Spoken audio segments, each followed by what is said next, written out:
Reaction to Real Madrid and Chelsea's game, 2-0 loss for Lampard's side. Reality check very good. For Chelsea after that 2-0 loss. One man who may need a reality check is Todd Boehly, possibly, who before the game said this: Chelsea is going to win 3-0. Have a lot of faith, and we're going to win 3-0. Mario and Gab are still with us. Gab, why does Boehly do things like this? Why does he say these things? Because he's badly trained with the media, because he either doesn't have people who help him with the media, or if he does, he doesn't listen to them. This is such an obvious thing. He goes to lunch in a restaurant in Madrid. When this happens, everybody in the Madrid press knows that he's having lunch there, and he knows there's media outside. He's got a comms guy. The guy needs to tell him he needs to be trained. When you go out, just smile and wave. If you stop, you talk. Don't do the thing where you're talking really quickly, trying to get away, and you're spouting nonsense because you want to get into your car. You either stop and talk to him, or you say nothing. And if you talk to him, don't go and say things like this, because there's cameras there and people are going to take you seriously. I mean, simple as. It's just, you look silly. It's not that big a deal. I mean, who cares what his pregame prediction is, right? But right now, he doesn't need this. How frustrating is that for you if you're the Chelsea manager right now, with Todd Boehly coming out and saying this? Or has he done something that makes you trust him in his position, Steve? No, I don't think. Listen, it's not Frank or anybody else. Anybody who's managing Chelsea isn't going to be phased one way or the other what Todd Boehly says. They've got their own job to do. And quite frankly, if you're the manager, the way Chelsea are playing, you're quite happy the pressure's on the guy upstairs anyway. So, no.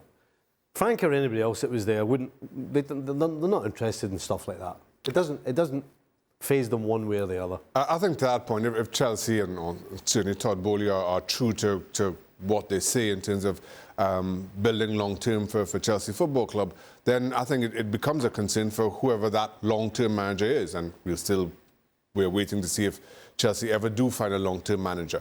But again, if they're true to their word, and you want to get all those aspects of the club absolutely right. If you are building Chelsea to be anything like Real Madrid, for argument's sake, all those aspects of the club have to be managed far better. As of right now, just kind of given where Chelsea are, given who their current manager is, and the fact that he won't be the manager much longer after the end of the season, this is not a non-incident, really. But it's part of a learning curve for Chelsea if they do want to build in the way that they say they are. Mario? Yeah, we briefly talked about this situation as well, you understand, regarding this situation. It's just like Chelsea, their focus should be on calmness. And what their owner is bringing now, he's not bringing the calmness that he would like it to be. Because it just like Gab said, he was walking away and answering questions.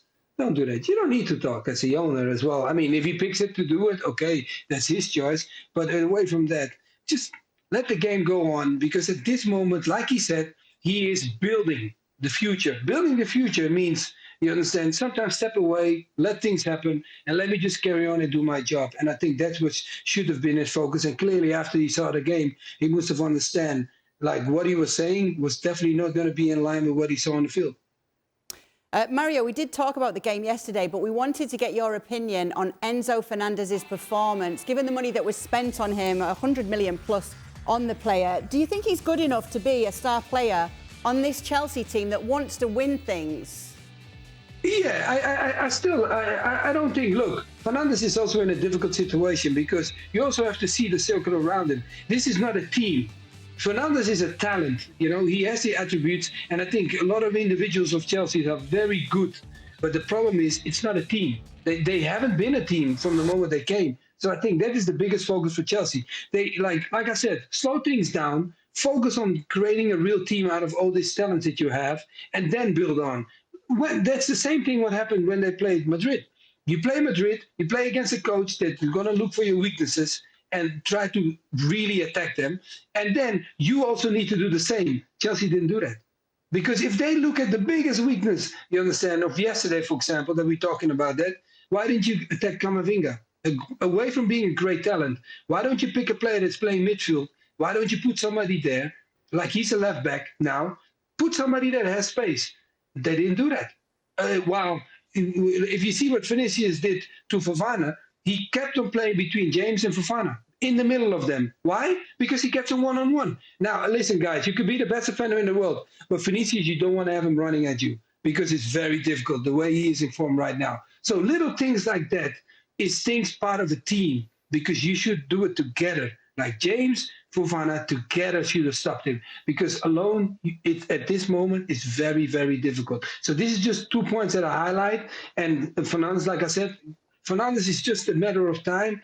And the matter of time means everybody needs to play better around him, and then he will be better. Because I don't think the money that they spend, people are going to say, like, look, at the end of the day, we got to leave the money now because they already spent it, so we got to move on. Do you agree, Stevie? Just a matter of time till we see the best of him in this side. And yeah, absolutely. Yeah, no, the guy's got talent, no question. But hey, it's a team game. You can't do it on your own. You need people around you. It really is as simple as that. Nobody's going to flourish and mature playing in a side that is rudderless and doesn't play together. Nobody. Don't care how good you are. Gab, what's the latest on N'Golo Kante's future? Well, certainly I think he was under the impression that if he just came back and proved his fitness, the contract would be there waiting for him. I don't, which I think might have been a bit fanciful on his part or his camp's part, because you're still talking about a guy who's had a horrendous injury record the last couple of years, and who's now the wrong side of 30. So Chelsea are taking their time a little bit with him. I still think that they want to get the deal done, and most importantly, he wants to stay. But obviously, the figures have to add up for Chelsea, and everybody knows that they spent nearly $750 million since the ownership change, and you have to make sure that it works. And one thing that they've been talking about is they're not going to have some of the crazy salaries of the past and whatnot. And so if Kante wants to be a part of it, and he's going to have to work on those terms. And I think Kante wants to stay at Chelsea, and I think he's shown in those games that he has played that knock on wood, he is fit again and he can be a big contributor. Mario, if you were in charge of Chelsea, what would you do with Kante this summer? I would not let him go. Like we're talking about Fernandez. If Fernandez needs you need to create a couple, because he's a young version, right? When we talk about Fernandez, the junior you let go, young version of, you bring in a younger version, has more bite in him and can play football. Kante was always one of the leaders in the middle of the park, you understand, for Chelsea. So keep him, even if you put him on a term, and this comes down to Kante if he wants it, you understand, you look at that yearly situation for him, and also because of the injuries and, like the age. I think Wenger used to do that when you hit above 30s, you needed to earn every year, you understand, the way you perform.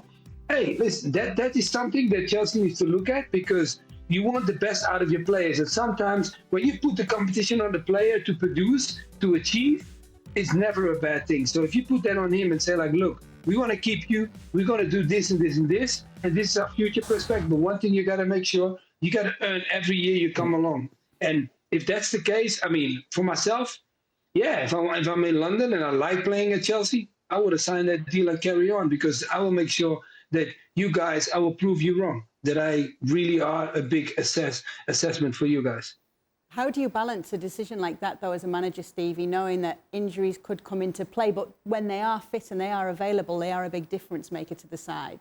Well, considering the technology that everybody has as far as physios, doctors, I mean, they've got every single possible piece of equipment at the end of their fingers to figure out what injuries he's had, how has he recovered from them. So from a physical standpoint of view, they should be able to figure out what's going on with this guy.